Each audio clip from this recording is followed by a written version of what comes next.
Kentucky Senator Rand Paul is ramping up his presidential campaign's resources online. Staffers gathered in California over the weekend to help make his bid the most technologically savvy campaign ever.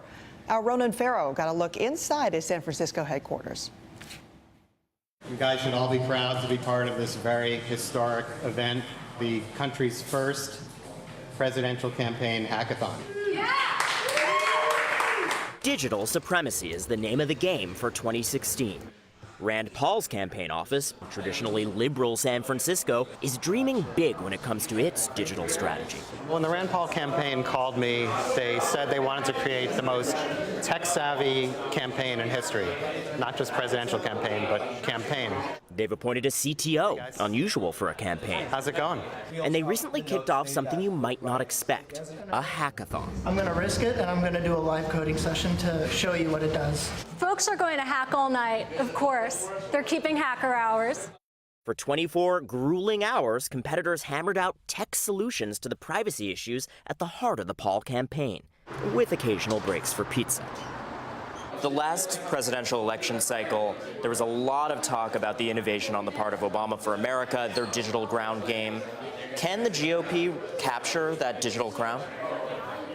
I think that's 2012 technology, so I think everybody's going to capture that ground. We're going a step farther than that, and we're gonna really geek out.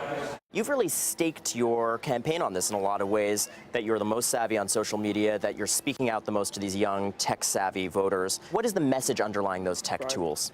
All you have to do is have teenage children like I have and see their whole world revolves through their phone to know that how important technology is, but also to know that their privacy is important to them. Paul's defense of privacy in a recent 10.5-hour filibuster against the Patriot Act went viral. We'll try not to do this, but every couple of years or so.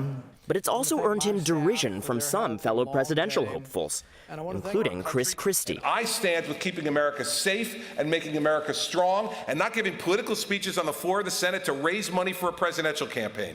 A lot of these people sort of are on the wrong side of history. They think somehow that we're safer by collecting everyone's data all the time, but I think it's actually the opposite. Paul hopes his focus on tech can serve as an antidote to technology failures, like the recent hack that compromised the data of millions of government workers. It's another argument for why we should give a minimal amount of information to government. An argument front and center for the hackathon's winning team. And the first prize goes to Team Checkmate. Checkmate, an app for encrypting and anonymizing financial transactions.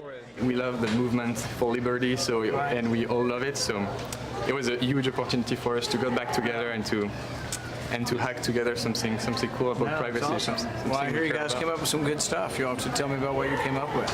Yeah, room for very smart, techie people there. Thanks to our Ronan Farrow from MSNBC. Well, we are just